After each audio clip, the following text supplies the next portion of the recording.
वहै तेजस्विनावधीतमस्तु मा विद्विषावहै। ओम शांति शांति शांति। सबको सादर नमस्ते जी। वैदिक प्रज्ञा व्याख्यान माला में आप सभी का स्वागत है। प्रथम भजन के लिए कौन? भानुबेन आप लेंगे या तो और कोई? नरेश। पर चलकर न तुझको जान सका, जीवन की टेढ़ी राहों पर चलकर न तुझको जान सका, आशा हो कि झोली भर जाए, आशा हो कि झोली भर जाए, एक तेरा द्वारा मिल जाए, एक तेरी दया का दान मिले, एक तेरा सहारा मिल जाए, एक तेरी दया का दान मिले। मैं दिन हूँ तू दिन दयाल है तू, अल्पज्यों में सर्वज्ञ है तू। मैं दिन हूँ दिन दयाल है तू, अल्पज्ञ हूँ मैं सर्वज्ञ है तू। अज्ञान क्या पर्दा हट जाए, अज्ञान का पर्दा हट जाए, तेरा उजियारा मिल जाए, एक तेरी दया का दान मिले। इस दुर्लभ अवसर को पाकर कोई उत्तम कर्म कमान सका, इस उत्तम अवसर को पाकर कोई उत्तम कर्म कमान सका।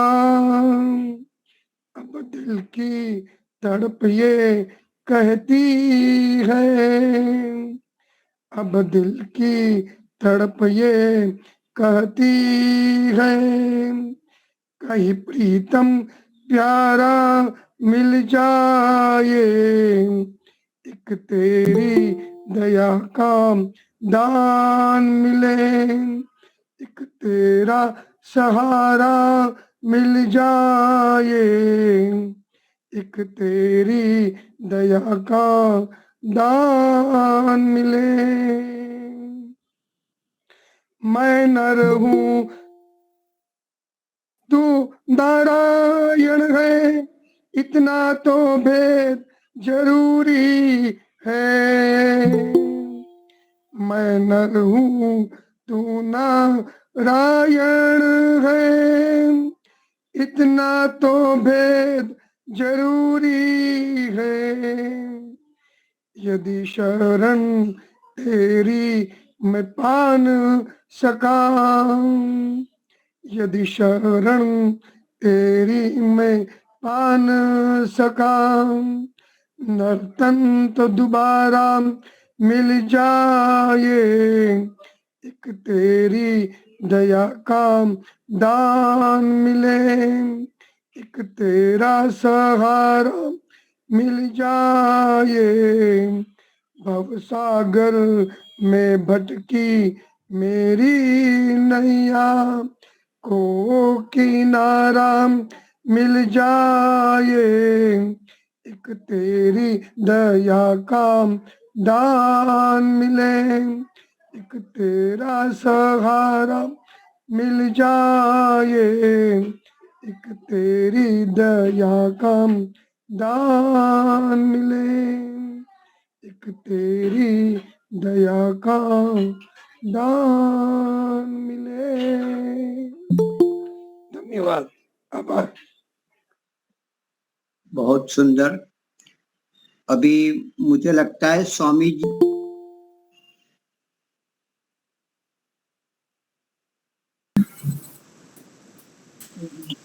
स्वामी जी नमस्ते। हाँ, नमस्ते जी, नमस्ते जी। स्वामी जी नमस्ते। हाँ, नमस्ते जी, सबको नमस्ते जी। मैं अपने विचार आरंभ करता हूँ।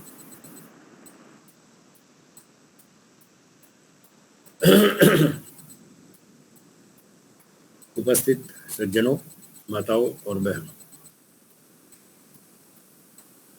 मनुष्य जीवन बहुत कठिनाई से मिलता है।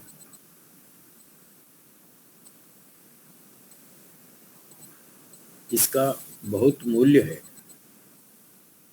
प्रायः लोग इसका मूल्य नहीं समझते और फालतू कामों में समय अधिक खर्च करते हैं। जो मुख्य कार्य है उसमें समय कम लगाते हैं। हम आत्मा हैं, शरीर अलग चीज है, आत्मा अलग चीज है। शरीर के लिए तो हम सारा दिन काम करते हैं, खाना पीना, कपड़े, मकान बनाना, मोटर गाड़ी खरीदना, ये हम जो भी काम करते हैं ये सब शरीर के लिए होता है। अर्थात खाना पीना, कपड़े, मकान, मोटर गाड़ी, इनसे तो शरीर की सुरक्षा होती है। आत्मा को कुछ ज्यादा सीधा सीधा लाभ नहीं है, क्योंकि आत्मा की जो आवश्यकताएं हैं वो अलग हैं। भोजन शरीर की आवश्यकता है, शरीर को भोजन मिलता रहेगा, शरीर जीवित रहेगा। शरीर को भोजन मिलना बंद हो गया तो शरीर सूख जाएगा और समाप्त हो जाएगा। कपड़े शरीर को ढकने के लिए हैं, सोना चांदी शरीर को सुंदर बनाने के लिए है, मकान भी शरीर की रक्षा के लिए है। तो यदि हम इन्हीं वस्तुओं की प्राप्ति के लिए पूरा जीवन समय लगाते हैं तो इसका अर्थ हुआ कि हम शरीर की रक्षा तो कर रहे हैं, पर आत्मा के लिए क्या? आत्मा के लिए तो कुछ नहीं कर रहे। दाल रोटी सब्जी खीर पूरी हलवा मिठाई, इसकी प्राप्ति में बहुत जोर लगाते हैं। ये शरीर का भोजन है। आत्मा का भोजन है ज्ञान, वेदों का शुद्ध ज्ञान। ये आत्मा का भोजन है, इससे आत्मा को लाभ होता है। और दूसरा भोजन है आनंद, सुख शांति आनंद, ये आत्मा का भोजन है। तो हम वेदों का शुद्ध ज्ञान प्राप्त करने के लिए कितना समय लगाते हैं पूरे दिन में? बहुत थोड़ा। सब लोग अलग अलग स्तर पर हैं। कोई 2 घंटे लगाता है, कोई 1 घंटा लगाता है, कोई आधा घंटा लगाता है, कोई 4 5 6 घंटे भी लगाते हैं, ऐसे भी हैं लोग, पर वो बहुत कम है। अधिकांश लोग तो आत्मा परमात्मा संबंधी ज्ञान प्राप्त करने के लिए कुछ भी समय नहीं लगाते। सारी दुनिया को ध्यान में रखें तो अधिकांश लोग तो कुछ भी नहीं करते, न किताब पढ़ते, न ध्यान करते, न चिंतन करते, न मनन करते, कोई विचार कुछ नहीं करते। बस खाया पिया और सो गए, पैसे कमा लिए, घर बना लिया, बच्चे पाल लिए, बच्चों को नौकरी लगा दिया, वो समझते हैं हमारा जीवन सफल हो गया। तो इतने मात्र से जीवन की सफलता नहीं होती। मनुष्य जीवन की सफलता तब होती है जब व्यक्ति अपने लक्ष्य की ओर आगे बढ़े। आत्मा का लक्ष्य दो हैं। एक, उसे 100% सुख चाहिए। दूसरा, वह 100% दुख से छूटना चाहता है। ये दो लक्ष्य हैं, 100% आनंद की प्राप्ति, 100% दुख की निवृत्ति। बस दो ही लक्ष्य हैं, तीसरा कोई लक्ष्य नहीं है। और इन दोनों को इकट्ठा करके एक शब्द में कहें तो ये दोनों काम मोक्ष में होते हैं, यहाँ संसार में नहीं होते। एक व्यक्ति से मैंने पूछा, आप सुख चाहते हैं? बोले हाँ जी। मैंने कहा कितने प्रतिशत? बोला 100%। मैंने कहा 80 में काम चल जाएगा? बोले ना। 90? बोले ना, 100% चाहिए। मैंने कहा यहाँ मिलता है? बोले ना, यहाँ नहीं मिलता। तो फिर जो आपको चाहिए वो यहाँ मिलता नहीं। और दुख से बचना चाहते हैं, छूटना चाहते हैं? बोले हाँ। तो मैंने पूछा कितने प्रतिशत? बोले 100%। मैंने कहा आपको कोई आदमी दिखता है जो 100% दुख से छूट गया हो? बोले ऐसा तो कोई नहीं दिखता। तो मैंने कहा जो आप चाहते हैं क्या वो यहाँ संसार में संभव है? बोले ऐसा दिखता तो नहीं है। तो मैंने कहा आप दो चीज चाहते हैं, 100% सुख चाहिए, 100% दुख छूटना चाहिए। यहाँ दो में से एक भी नहीं हो रहा। दो में से कोई भी एक भी काम यहाँ नहीं हो पा रहा संसार में। न 100% सुख मिल रहा, न 100% दुख छूट रहा। तो शंका होती है कि ये सिर्फ हमारी कल्पना है या कभी ऐसा होगा भी, कहीं होता भी होगा। संसार में तो होता नहीं, और कहाँ हो सकता है। तो इधर उधर से सुनी सुनाई बात थी, उसको पता था कि हाँ मोक्ष में होता है। तो मैंने कहा ये ठीक है, ये उत्तर सही दिया आपने। मोक्ष में ऐसा होता है कि व्यक्ति 100% दुख से छूट जाए और 100% आनंद मिल जाए। तो संसार का तो परीक्षण कर लिया, खा लिया, पी लिया, देख ली दुनिया, सारे पांचों इंद्रियों के भोग भोग लिए, यहाँ तो कुछ हुआ नहीं। 2, 4, 5, 10, 20 मिनट का सुख मिलता है, पर उससे भी आदमी बोर हो जाता है, थक जाता है, तंग आ जाता है, परेशान हो जाता है। ज्यादा भोग ले तो फिर रोगी होता है, सुख की बजाय दुख और बढ़ता है। तो संसार में ऐसा पॉसिबल नहीं है। इसके लिए तो हमें अध्यात्म में, मोक्ष में जाना पड़ेगा। मोक्ष में ये दोनों काम हो जाएंगे, 100% दुख छूट जाएगा, 100% सुख मिलेगा।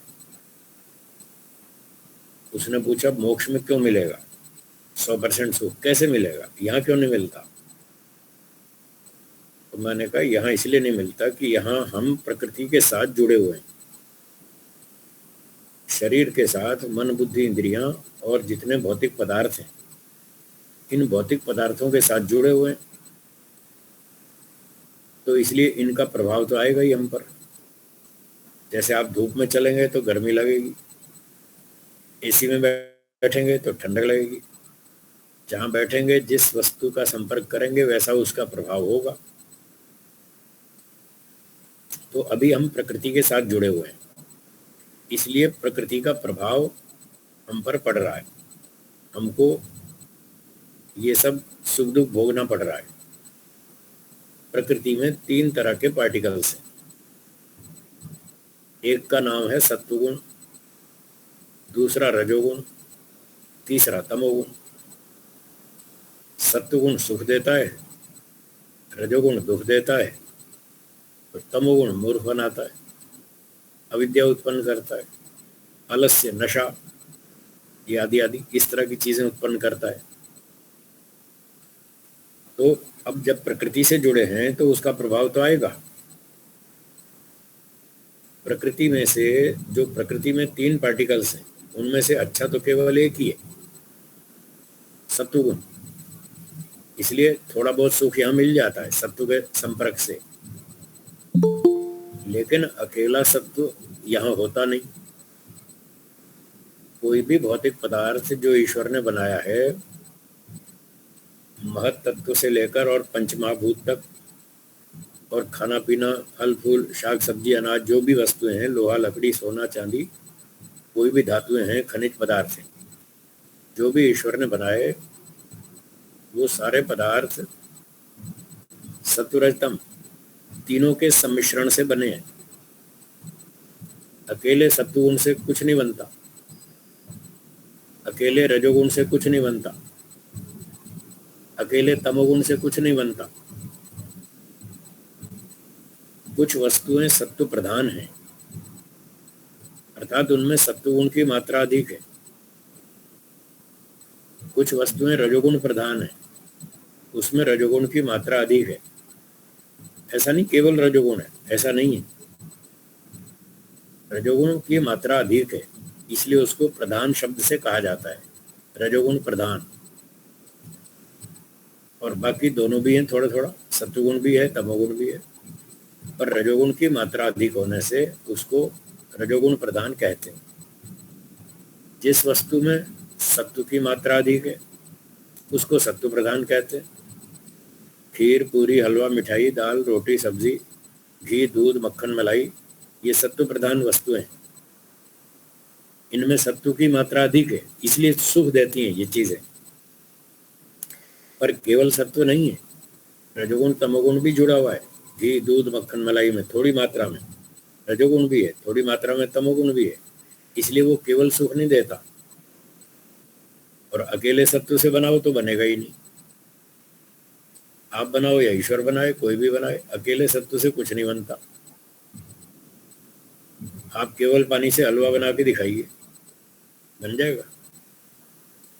नहीं बनेगा। अकेले सत्व से, अकेले पानी से हलवा नहीं बनेगा। अकेली सब्जी से कोई बढ़िया व्यंजन नहीं बनेगा, उसमें कई चीजें और भी मिक्स करनी पड़ती हैं। आलू बैंगन की सब्जी काट ली आपने, अब इसमें जब तक नमक नहीं डालेंगे, जीरा, हल्दी, घी, कुछ मसाला नहीं डालेंगे, पानी नहीं डालेंगे, तब तक सब्जी क्या बनेगी? कुछ नहीं बनेगी, खाने जैसी तो नहीं होगी।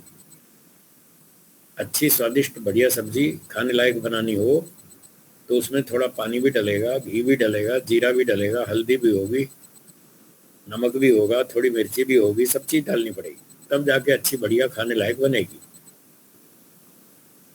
तो इस प्रकार से पता चलता है अकेले पानी से, अकेली सब्जी से कोई अच्छा व्यंजन नहीं बनता।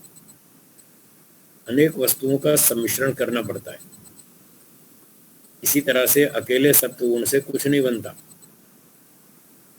अकेले रजोगुण से कुछ नहीं बनता, अकेले तमोगुण से कुछ नहीं बनता। उनके साथ भी कुछ ना कुछ दूसरी चीजें मिक्स करनी पड़ती हैं, तब जाके बनता है। तो जिसकी मात्रा अधिक होती है उसके नाम से उसका कथन होता है। यदि सत्व की मात्रा अधिक हो तो सत्व प्रधान कह देंगे। घी, दूध, मक्खन, मलाई ये सत्व प्रधान है, इनमें सत्व की मात्रा अधिक है। और मिर्ची, मसाले, अचार, चटनियाँ, तीखे खट्टे पदार्थ, ये रजोगुण की मात्रा अधिक है इनमें, इसलिए इसको रजोगुण प्रधान कह देते हैं।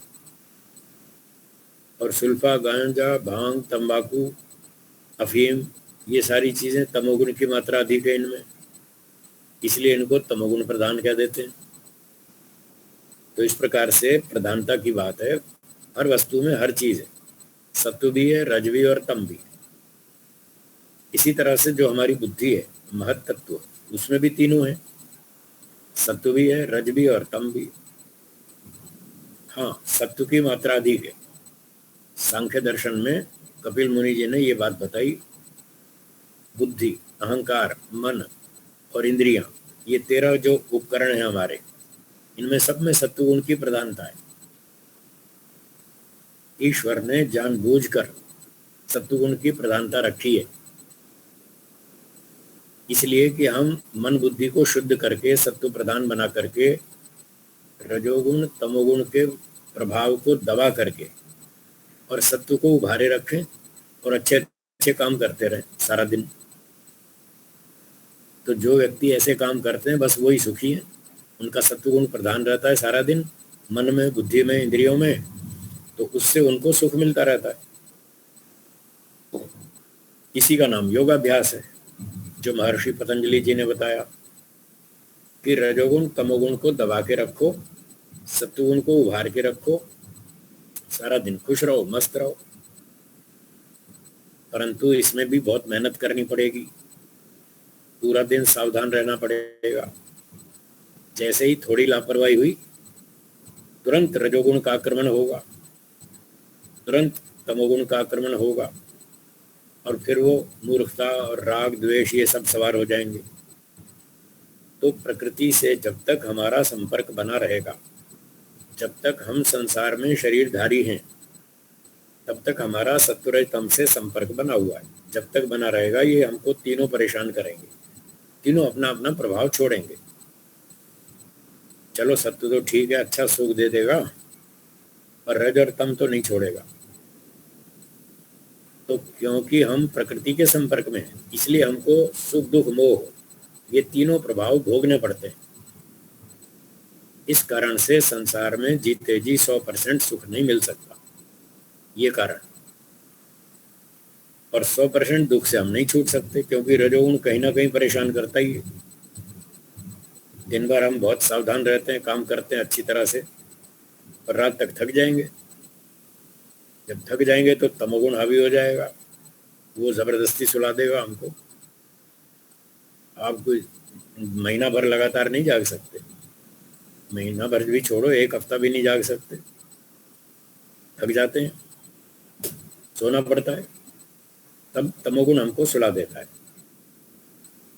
तो ये कारण है कि प्रकृति के साथ जब तक संबद्ध रहेंगे, संसार में जीवन धारण किए रहेंगे, तब तक 100% दुख नहीं छूट सकता, 100% सुख नहीं मिल सकता। अब जब मोक्ष में जाएंगे तो मोक्ष में प्रकृति से संपर्क कट जाएगा, 100% कट जाएगा। इस कारण से जो प्रकृति से 3 प्रभाव हमको प्राप्त हो रहे थे वो तीनों बंद हो जाएंगे। सत्व से भी संपर्क कट गया तो वहां फिर प्राकृतिक सुख की हम अनुभूति नहीं करेंगे, और रजोगुण तमोगुण इन दोनों से भी कट गया।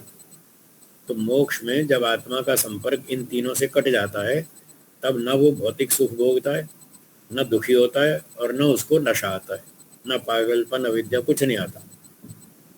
ये कारण है प्रकृति से छूटने पर आत्मा 100% दुख से छूट जाता है।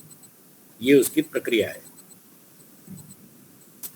फिर मोक्ष में 100% सुख मिलता है। वो कहाँ से आता है? वो ईश्वर से आता है। मोक्ष में आत्मा का संबंध ईश्वर से जुड़ जाता है, संसार में प्रकृति से जुड़ जाता है, मोक्ष में ईश्वर से जुड़ जाता है।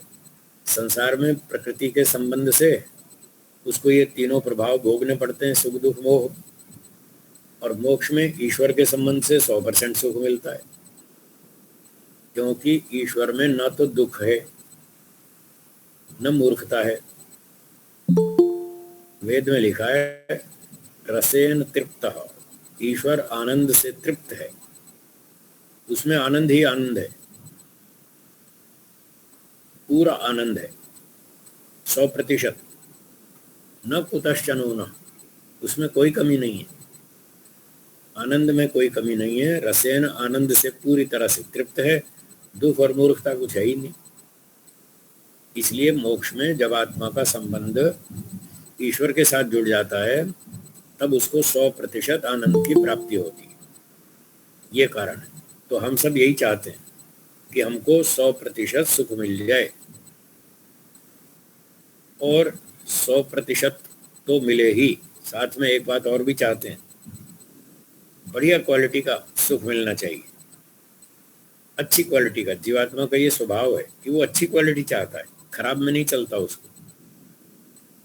जैसे उदाहरण के लिए आपके सामने 2 चीजें रख दी जाएं, एक सूखे चने और एक गुलाब जामुन, और आपसे कहा जाए भाई 2 में से एक चीज मिलेगी, आप चुन लीजिए आपको क्या पसंद है। तो आप क्या चुनेंगे? आप गुलाब जामुन चुनेंगे। हाँ, सूखे चने कौन खाएगा? जब गुलाब जामुन बढ़िया मिल रहा है तो सूखे चने कोई भी नहीं खाएगा। बस तो यही बात है, प्रकृति का सुख तो ऐसे ही है जैसे सूखे चने, और ईश्वर का सुख ऐसा है जैसे गुलाब जामुन। जब मोक्ष में गुलाब जामुन का सुख मिल रहा है, मतलब ईश्वर का सुख मिल रहा है, इतनी हाई क्वालिटी का सुख मिल रहा है, तो प्रकृति की ओर कोई मुंह भी क्यों उठा के देखेगा? ये सूखे चने नहीं चाहिए भैया, अपने पास रखो, नहीं चाहिए। तो ये दूसरी बात है कि मोक्ष में बढ़िया आनंद मिलता है, 100% मिलता है, बहुत हाई क्वालिटी का सुख मिलता है, और उस सुख की क्वालिटी इतनी अच्छी है कि आज भौतिक जो सुख हम भोग रहे हैं, थोड़ी देर का, 2 4 5 मिनट का क्षणिक सुख, इसकी क्वालिटी से तो लाख गुना ऊंची क्वालिटी है, कम से कम लाख गुना। अब भौतिक सुख जो है उसकी क्वालिटी बहुत घटिया है, इस कारण से उससे हमारी तृप्ति नहीं होती, आत्मा की इच्छा शांत नहीं होती। सबको अनुभव है इस बात का। जितना जितना हम इच्छाएं पूरी करते जाते हैं, उतना उतना इच्छाएं घटती हैं या बढ़ती हैं? बढ़ती हैं, सबको पता है, सबका अनुभव है। इच्छाएं शांत होती नहीं, बल्कि और बढ़ती जाती हैं। भोगा न भुगता वयमेव भुगता, भर्तृहरि महाराज ने बताया ही था। कितना ही भोगते जाओ, भोग खत्म नहीं होते, हम खत्म हो जाते। तृष्णा न जीर्णा वयमेव जीर्णा, इच्छाएं खत्म नहीं होती, हम बूढ़े हो जाते। तो भौतिक सुख में वो क्वालिटी नहीं है कि आत्मा की इच्छा को शांत कर सके, वो कैपेसिटी नहीं है, क्षमता ही नहीं है। परंतु ईश्वर का सुख इतनी अच्छी क्वालिटी का है, इतनी ऊंची क्वालिटी का है, उससे आत्मा की इच्छा शांत हो जाती है, पूरी तरह से तृप्ति हो जाती है। इसलिए आत्मा को मोक्ष में जाकर ही पूरी शांति मिलती है। तो अब दोनों रास्ते आपके सामने हैं, संसार में रहना और मोक्ष में रहना। संसार में रहेंगे, एक सुख मिलता है, 4 दुख मिलते हैं। थोड़ा सा सुख मिलता है, बहुत सारा दुख मिलता है। और मोक्ष में 100% सुख मिलता है, हाई क्वालिटी का सुख मिलता है, लगातार मिलता है, अरबों खरबों वर्षों तक मिलता है। वैसे भी आप कोई 2 4 घंटे का सुख नहीं चाहते, करोड़ों साल लगातार सुख चाहते हैं, अरबों खरबों वर्षों तक लगातार सुख मिलता रहे। इस प्रकार से आत्मा की जो इच्छा है वो सिर्फ मोक्ष में ही पूरी हो सकती है। तो आप में से जिसको अपनी इच्छा पूरी करनी हो, बढ़िया सुख शांति प्राप्त करनी हो, पूर्ण आनंद की तृप्ति का अनुभव करना हो, तो मोक्ष ही एक उपाय है, वहीं जाना पड़ेगा। अब जिसको जिसको समझ में आएगा वो चल देगा, जिसको नहीं आएगा वो संसार का ही सुख भोगेगा। एक सुख भोगेगा, 4 दुख भी भोगेगा, पता नहीं कितने जन्मों तक भोगेगा। तो मार खाते खाते संसार में जब थक जाएगा, परेशान हो जाएगा, तंग आ जाएगा, फिर मोक्ष की बात सोचेगा। क्योंकि जब तक संसार में दुख समझ में नहीं आएगा, संसार में सुख अधिक दिखेगा, तब तक व्यक्ति संसार को नहीं छोड़ेगा। ये नियम है, जीवात्मा का ये स्वभाव है। मनोविज्ञान कह दीजिए, आज की भाषा में मनोविज्ञान ये कहता है कि जहाँ सुख मिलता है आत्मा उस तरफ भागता है, और जहाँ दुख मिलता है वहां से पीछे हटता है। जब तक संसार में सुख दिखता है तब तक व्यक्ति संसार की ओर भागेगा, जब दुख दिखाई देगा तब पीछे लौटेगा, तब वहां से हटेगा, फिर ईश्वर की ओर चलेगा। तो इस प्रकार से चिंतन करें, इस बात का बार बार मनन करें, विचार करें कि संसार में दुख बहुत अधिक है और सुख कम है। महर्षि दयानंद सरस्वती जी को संसार में दुख दिखाई दिया, बहन की मृत्यु हो गई, बहुत झटका लगा। कुछ दिनों बाद चाचा जी की मृत्यु हो गई और दूसरा झटका लगा, बहुत दुख दिखाई दिया, और ये सोचा कि ये मौत मुझे भी मार देगी, इससे बचने का रास्ता ढूंढो। बस उनको दुख दिखाई दिया, वो चल दिए। महात्मा बुद्ध को भी दुख दिखाई दिया, वो भी चल दिए। तो इस प्रकार से जिस जिसको दुख दिखाई देता है वो संसार से मोक्ष की ओर चल देता है। तो दुख का चिंतन करें, संसार में विचार करें, बुद्धि से मनन करें, चिंतन करें, निर्णय करें कि संसार में सुख कम और दुख अधिक है। ऐसा सोचकर दुखी नहीं होना है, टेंशन में नहीं आना कि संसार में इतना दुख है कैसे जिएंगे। बचकर जिएंगे। जैसे सड़क पर बहुत सारा ट्रैफिक होता है तो आप क्या सड़क पर निकलना बंद कर देते हैं? बंद नहीं करते, बच के चलते हैं। ट्रैफिक तो है ही, वो तो रहेगा, उसको हम बंद नहीं कर सकते। रोड पर बहुत ट्रैफिक है फिर भी हम रोड पर आते हैं और अपना बच बचा करके सावधानी से चलते हैं। सावधानी हटी और दुर्घटना घटी। तो इसलिए सावधानी से चलना है। संसार में दुख का चिंतन भी करना है, पर डिप्रेशन में नहीं जाना, दुखी नहीं होना। दुख का विचार मात्र करना है और उससे बचकर अपना रास्ता ढूंढना है। अब ये संसार में जब तक हमारा मोक्ष नहीं होगा, जब तक संसार में जीना पड़ेगा, तो तब तक कैसे जिए?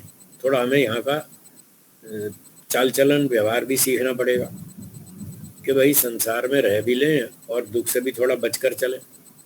क्या सावधानी रखें? उसके लिए वेदों में बहुत से उपाय बताए। एक उपाय बताया, अपनी दिनचर्या को ठीक रखें। रात को जल्दी सोना, सुबह जल्दी उठना, थोड़ा व्यायाम करना, खाने पीने में संयम रखना, मात्रा से अधिक नहीं खाना, अपने अनुकूल भोजन खाना, प्रतिकूल भोजन नहीं खाना, समय पर खाना। कभी परिस्थिति में प्रतिकूल भोजन आ जाए तो थोड़ा खाना, बस काम चलाओ। कभी भोजन ठीक से ना मिले तो अपना दूध पी के गुजारा कर लेना। कभी केवल फल खा के गुजारा कर लिया, कभी दूध पी लिया। तो इस तरह से, और कभी महीने में एक टाइम तो उपवास भी करना चाहिए। महीने में एक समय, एक दिन छुट्टी भी रखनी चाहिए, उससे थोड़ा पेट को विश्राम भी मिल जाता है। तो इस प्रकार से हम जिएंगे तो काफी कुछ ठीक ढंग से जी लेंगे, दुखों से काफी कुछ बचे रहेंगे। और अगली बात, ईश्वर की उपासना करना। सुबह शाम बैठकर कुछ समय ईश्वर के साथ उससे बातचीत करें। जैसे दिन भर हम लोगों से बातचीत करते रहते हैं, किसी से सामने बैठकर बात करते हैं, किसी से फोन पे बात करते हैं, किसी से ऑडियो कॉल करते हैं, किसी से वीडियो कॉल करते हैं। तो जैसे दुनिया वालों से बात करते हैं, थोड़ी देर ईश्वर से भी कर ले। थोड़ा दुनिया से बच जाएंगे, चिंता से, राग द्वेष, तनाव से छूट जाएंगे। तो 15-20 मिनट, आधा घंटा ईश्वर के साथ बैठे। एक व्यक्ति कहने लगा, जी मैं 1 घंटा रोज ईश्वर के साथ बैठता हूँ। मैंने कहा अच्छा, बहुत एहसान करते हैं आप ईश्वर का ध्यान करते हैं, कोई ईश्वर पे एहसान नहीं है। बैठते हैं तो अच्छी बात है, बैठो, उससे लाभ लो। एक आदमी कहने लगा, साहब मैं सुबह सुबह गार्डन में मॉर्निंग वॉक पे जाता हूँ। मैंने कहा अच्छा, तो आप जाते हैं तो क्या गार्डन पे एहसान करते हैं? आप अपने लाभ के लिए जाते हैं, अच्छी बात है, जाना चाहिए। तो जैसे आप गार्डन में जाते हैं, सुबह सुबह सैर करते हैं, आप गार्डन पर कोई एहसान नहीं कर रहे हैं, आप अपने फायदे के लिए जा रहे हैं। इसी तरह से आप 20 मिनट, आधा घंटा ईश्वर का ध्यान करते हैं तो ईश्वर पे कोई एहसान नहीं कर रहे हैं, आप अपने लिए कर रहे हैं। उससे आपको फायदा है, आपको शांति है। ईश्वर को कुछ नहीं मिलने वाला है, आपको ही मिलने वाला है। तो इस तरह कम से कम कुछ समय सुबह और शाम को ईश्वर के ध्यान में बैठे, उससे आपको शांति मिलेगी, बैटरी चार्ज होगी। आत्मा की बैटरी भी चार्ज करनी है। मोबाइल फोन की बैटरी तो 2 बार 3 बार भी चार्ज करते हैं लोग। इनका फोन ज़्यादा चलता है, दिन भर चलता ही रहता है, वो 2-2 बार 3-3 बार भी बैटरी चार्ज करते हैं। किसी का फ़ोन मजबूत हो, बड़ी बैटरी हो तो चलो ठीक है, पूरा दिन भी चल जाती है। पर सबकी बैटरी इतनी मजबूत नहीं है, इतनी ज़्यादा उसमें पावर नहीं है। तो थोड़ी पावर वाला फ़ोन तो 2 बार 3 बार भी चार्ज करना पड़ता है। जैसे मोबाइल फ़ोन की बैटरी चार्ज करते हैं, ऐसे अपनी आत्मा की बैटरी भी चार्ज करें। उसका चार्जर ईश्वर है। तो ईश्वर के साथ बैठे और देखो, फिर आपको आनंद मिलेगा। वहाँ से बैटरी चार्ज हो जाएगी, बहुत ताकत आएगी, शक्ति मिलेगी, ज्ञान मिलेगा, आनंद मिलेगा, बल, उत्साह, न्याय, दया, सेवा, परोपकार, बहुत सारे गुण मिलेंगे। अगर कोई व्यक्ति सुबह शाम बैठता है, ईश्वर का ध्यान करता है और उसके जीवन में कोई अच्छा गुण दिखता ही नहीं, कोई सेवा नहीं, कोई नम्रता नहीं, कोई सभ्यता नहीं, कोई परोपकार नहीं, कोई दान नहीं, कोई दया नहीं, तो इसका मतलब वो नाटक करता है, वो भगवान की भक्ति नहीं कर रहा, वो ड्रामा कर रहा है, सिर्फ दिखावा करता है लोगों को कि साहब मैं सुबह शाम बैठता हूँ ध्यान में। क्योंकि उसको लाभ तो कुछ हो ही नहीं रहा। एक आदमी कहता है मैं रोज बगीचे में जाता हूं पर मुझे वहां खुशबू नहीं आती फूलों की, इसका मतलब वो जाता ही नहीं बगीचे, वो ऐसे ही रोड पे घूमता रहता है, उसको भ्रांति है मैं बगीचे में घूम रहा हूँ। अगर असली बगीचे में जाएगा, असली फूल होंगे तो खुशबू तो आएगी ही, वो तो पक्की बात। इसी तरह से जो ईश्वर की भक्ति करेगा, सच्ची उपासना करेगा, उसके जीवन में ये गुण आपको निश्चित रूप से दिखाई देंगे और आप बुद्धिमान है, आप पहचान लेंगे कि हाँ इसके जीवन में सेवा है, नम्रता है, सभ्यता है, बड़ों का आदर है, सम्मान है, अनुशासन है, इसके अंदर ये सारे जीवन में गुण दिखते हैं। तो आप समझ लेंगे कि हाँ ये सच्ची उपासना करता है, इसके जीवन में ये सारे लक्षण दिखते हैं। तो इस प्रकार से सुबह शाम बैठेंगे तो आत्मा की बैटरी चार्ज हो जाएगी, ये सारे गुण आपको प्राप्त होंगे।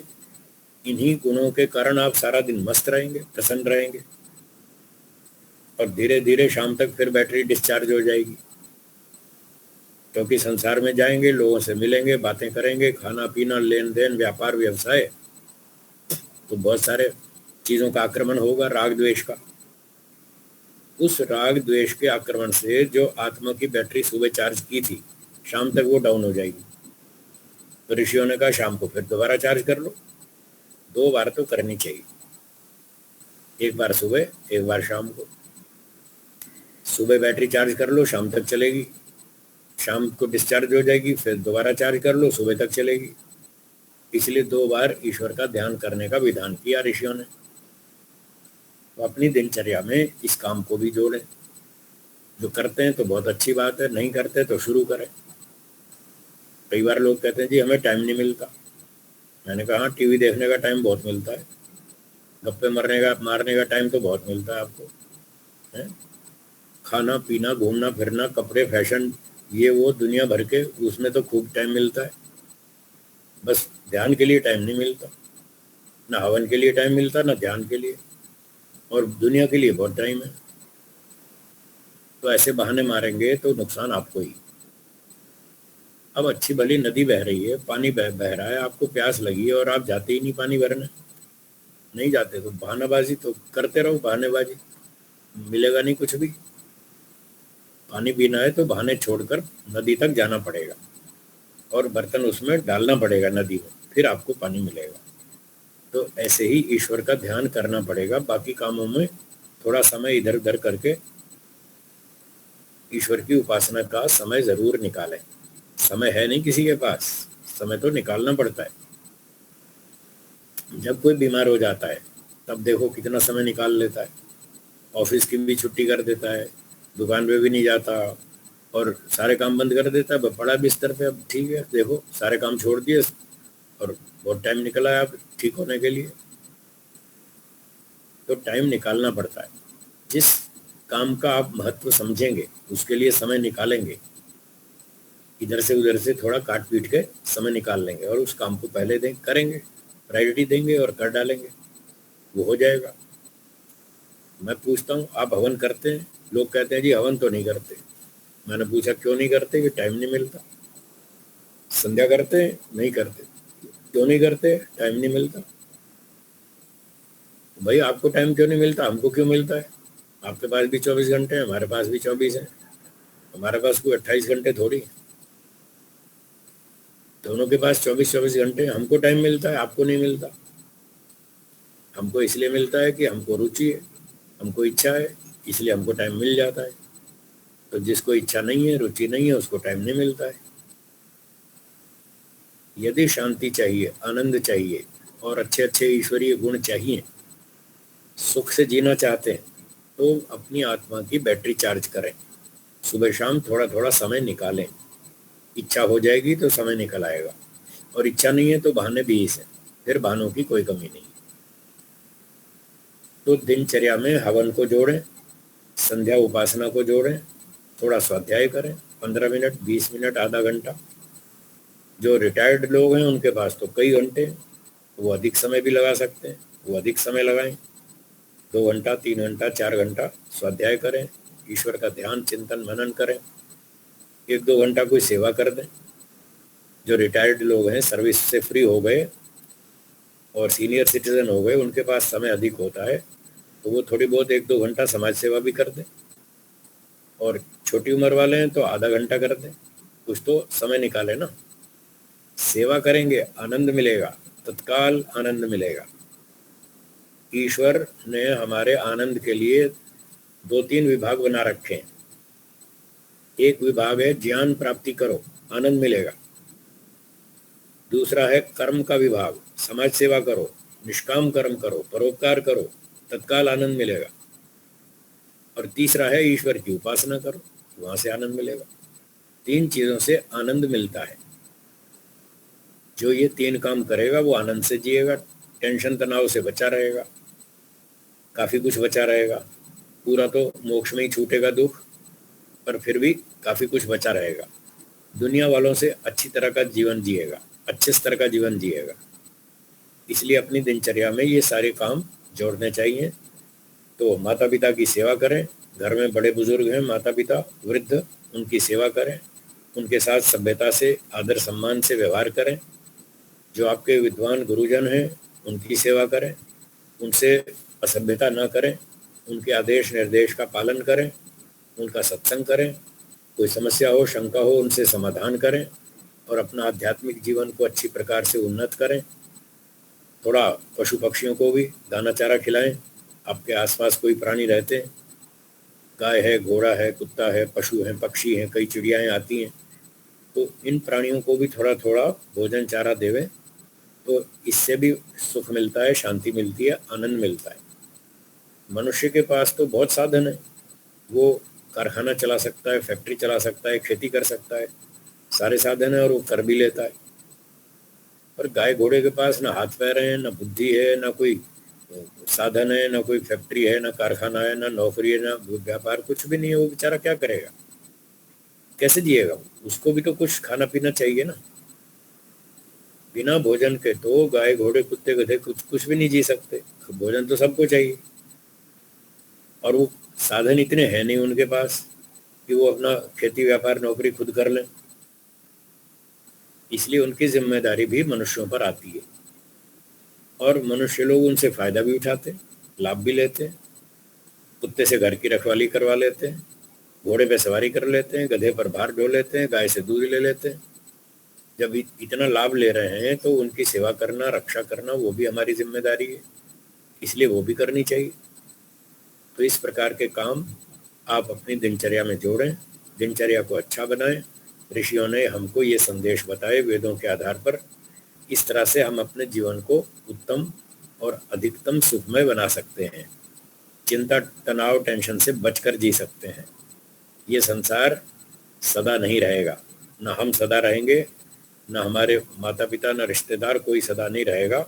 संसार में रोज प्राणी पैदा होते हैं और रोज मरते रहते हैं। तो इस प्रकार से चिंतन करें।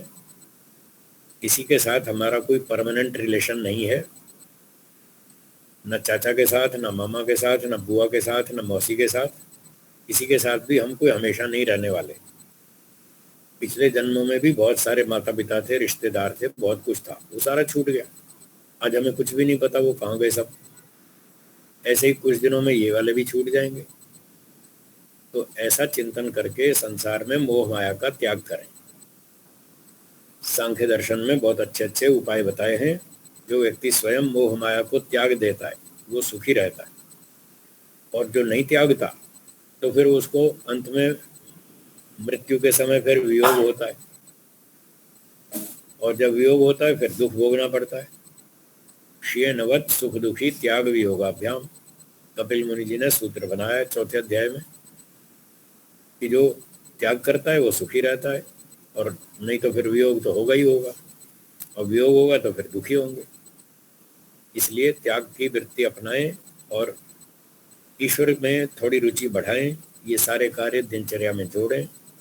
आप बहुत अच्छे ढंग से जिएंगे, सेवा परोपकार करेंगे, आपकी उन्नति होगी, धीरे धीरे वैराग्य बढ़ेगा, और फिर धीरे धीरे मोक्ष तक पहुंचेंगे।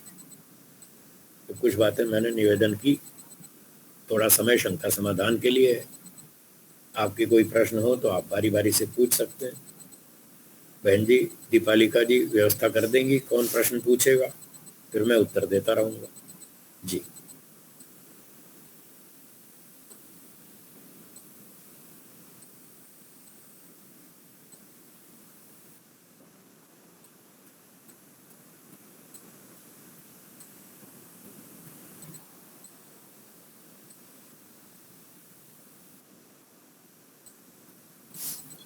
ओम स्वामी जी, हाँ जी, बोलिए। ये जो सांख्य का जो सूत्र है प्रकृति के बारे में, सत्व रजो तमो साम्य अवस्था, इस साम्य अवस्था का वैसे सही अर्थ क्या है?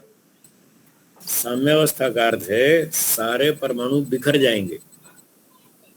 जैसे एक मकान है, अगर वहां डायनामाइट लगा दें और उड़ा दें उसको विस्फोट से, तो सारे ईंट पत्थर सब परमाणु बिखर जाएंगे। तो प्रलय अवस्था में ये जो सूर्य, पृथ्वी, चंद्रमा, तारे, बड़े बड़े पदार्थ हैं, ये सारे बिखर जाएंगे, टूट फूट के पाउडर बन जाएगा। सत्व, रज और तम, ये 3 तरह के परमाणु बचेंगे सिर्फ, बाकी सब कुछ खत्म हो जाएगा। और ये परमाणु ऐसे बिखरे पड़े होंगे जैसे नदी किनारे रेत होती है, नदी किनारे पर रेत होती है, ऐसे बिखरे पड़े रहेंगे। ये है साम्य अवस्था प्रकृति। ये तीनों समान रूप से होते हैं कि कम ज्यादा होते हैं? ये नहीं पता, ऐसा कहीं शास्त्र में मिला नहीं अभी तक। साम्य अवस्था का अर्थ है सृष्टि बिखर जाएगी, टूट जाएगी, खत्म हो जाएगी, स्मॉलेस्ट पार्टिकल्स, सत्व, रजतम, बस ये बचेगा। ये साम्य अवस्था का मतलब है। हम जीवन में सत्व को बढ़ाना चाहते हैं, लेकिन सत्व बढ़ेगा, अगर सत्व की मात्रा ज्यादा होगी तो हम प्राप्त कर पाएंगे ना? हाँ, तो ज्यादा करने के उपाय मैंने बताए। ध्यान करें, हवन करें, स्वाध्याय करें, सत्संग करें, सेवा करें, सभ्यता से जिएं, अनुशासन में रहें, बड़ों का आदर करें, बच्चों को अच्छी शिक्षा दें। ये सारे काम सत्व को बढ़ाने वाले हैं। इससे हमारा जीवन सारा दिन सत्व गुण बढ़ा रहेगा। जब तक सत्व बढ़ा रहेगा तब तक शांति मिलेगी। और झूठ, छल, कपट, चोरी, हेरा फेरी, बेईमानी शुरू की और रजोगुण तमोगुण उभरेगा और वो दिमाग खराब कर देगा। फिर तनाव, फिर टेंशन, फिर राग, फिर द्वेष, फिर जलन, फिर ईर्ष्या, फिर जीवन खराब हो जाएगा। सभी पदार्थों में इनकी मात्रा समान नहीं होती, असमान ही रहती है। हाँ, कम अधिक एक जैसी नहीं है। धन्यवाद, धन्यवाद, धन्यवाद। और किनका प्रश्न है बताइए।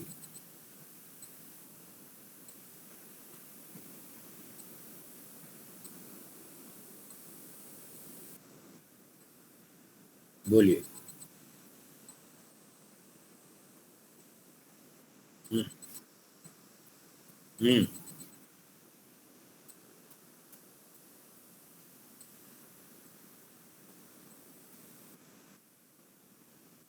हाँ जी।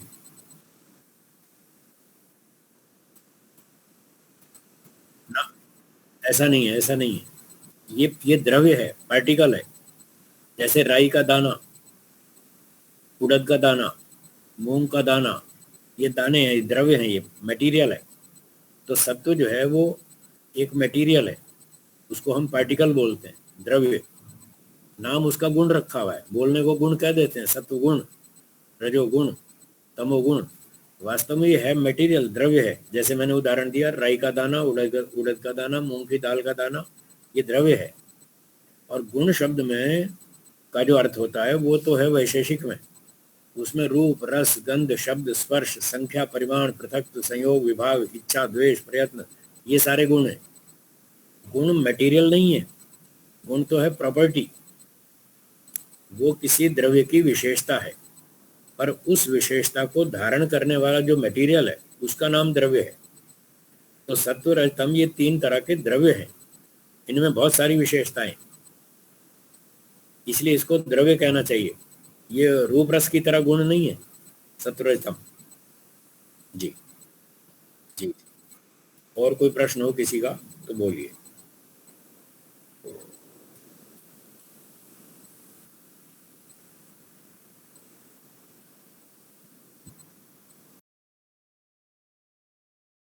ज्ञान है वह क्या भौतिक पदार्थ है या तो केवल अनुभूति है, जानकारी, परिचय? आपका प्रश्न है कि जो ज्ञान है वो कोई भौतिक पदार्थ है या अनुभूति है। मेरा उत्तर ये है कि ज्ञान भौतिक पदार्थ नहीं है, वो गुण है। अभी जो मैंने गुणों की बात कही, 24 गुण है वैशेषिक और न्याय दर्शन में। हाँ। ये दोनों समान शास्त्र हैं, इनके सिद्धांत सबके दोनों के एक जैसे हैं। तो वैशेषिक और न्याय में जो ज्ञान है इसको गुण बताया, और गुण सदा द्रव्य के आश्रित रहता है, अकेला नहीं रहता। ज्ञान गुण है जो चेतन द्रव्य में होता है। रूप, रस, गंध, स्पर्श ये जड़ द्रव्यों में होते हैं। ये इस तरह के गुण जड़ पदार्थों में होते हैं, जैसे पृथ्वी है, जल है, अग्नि है, फूल है, रोटी है, दाल है, सब्जी है। इसमें ये जड़ पदार्थ हैं, मटेरियल वाले हैं, इनमें परमाणु है। इनके अंदर रूप, रस, गंध, स्पर्श आदि ये गुण रहते हैं। आत्मा चेतन पदार्थ है, उसके गुण अलग है। आत्मा में रूप नहीं है, रस नहीं है, गंध नहीं है, स्पर्श नहीं है। आत्मा को सूंघ नहीं सकते, आत्मा को छू नहीं सकते, आत्मा में कोई स्मेल नहीं आती। पर ज्ञान उसका गुण है, आत्मा का ज्ञान उसका गुण है, इच्छा उसका गुण है, द्वेष करना उसका गुण है, चिंतन विचार मनन करना उसका गुण है, कर्म करना ये उसका गुण है। इसको प्रयत्न गुण कहते हैं। तो इस प्रकार से ज्ञान भी एक गुण है, ये द्रव्य नहीं है, और आत्मा नामक द्रव्य का गुण है। जैसे गंध फूल का गुण है जी। और अविद्या क्या है? अविद्या वास्तव में वो उल्टा विद्या का नहीं होना है, या तो उसका अस्तित्व भी है? हाँ, आपका प्रश्न है जो अविद्या है वो क्या है। उत्तर यह है कि अविद्या का अस्तित्व है, वो ज्ञान का अभाव नहीं है, वो मिथ्या ज्ञान है, फॉल्स नॉलेज, जो रॉन्ग नॉलेज है, गलत नॉलेज है, उसका नाम मिथ्या ज्ञान है। वो सत्तात्मक है, अभाव नहीं है। अभाव कुछ नहीं कर सकता। और मिथ्या ज्ञान तो सारी दुनिया का दिमाग खराब कर रखा है इसने, सारी दुनिया को पागल बना रखा है। तो इसमें तो ताकत है। रस्सी को आदमी सांप समझ लेता है, ये मिथ्या ज्ञान है, ये ज्ञान का अभाव नहीं है। जब रस्सी बिल्कुल ना दिखे वो अभाव है। तो जब रस्सी भी नहीं दिख रही, सांप भी नहीं दिख रहा, कुछ भी नहीं दिख रहा, ये ज्ञान का अभाव है। लेकिन कुछ दिख रहा है, और क्या दिख रहा है? सांप दिख रहा है, जबकि सांप है नहीं। इसका नाम मिथ्या ज्ञान है। ये है अविद्या। ये अविद्या मिथ्या ज्ञान भी आत्मा का गुण है। और एक बात का ध्यान रखें, ये ज्ञान जो मिथ्या ज्ञान है ये आत्मा का स्वाभाविक गुण नहीं है, ये नैमित्तिक गुण है।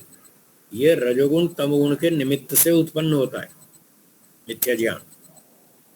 अगर इसको स्वाभाविक गुण मान लेंगे तो ये हटेगा ही नहीं, मिथ्या ज्ञान हटेगा ही नहीं।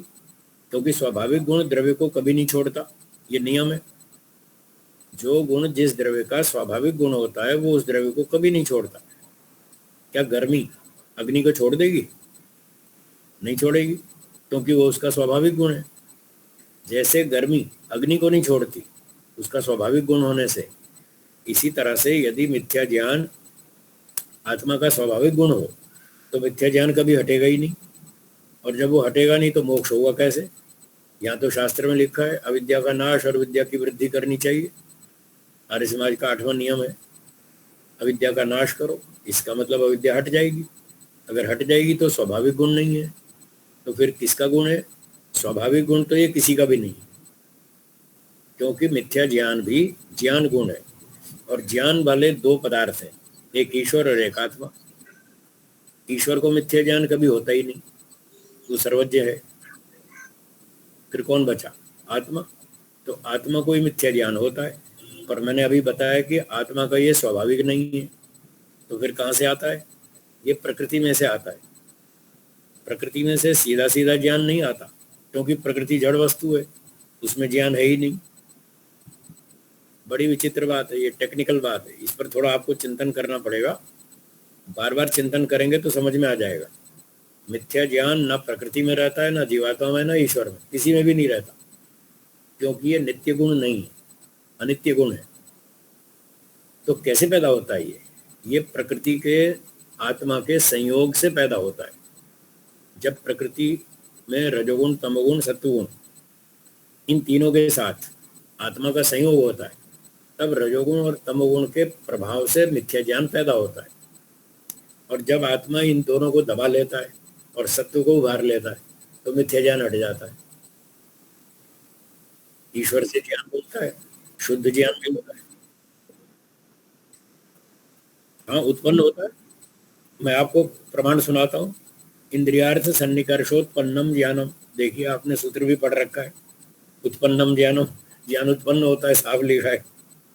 इंद्रिय और अर्थ के सन्निकर्ष से ज्ञान उत्पन्न होता है, तो अनित्य गुण है। जब रस्सी को हम रस्सी देखते हैं तो हमारा तत्व ज्ञान है। जब रस्सी को सांप की तरह देखते हैं तो मिथ्या ज्ञान है।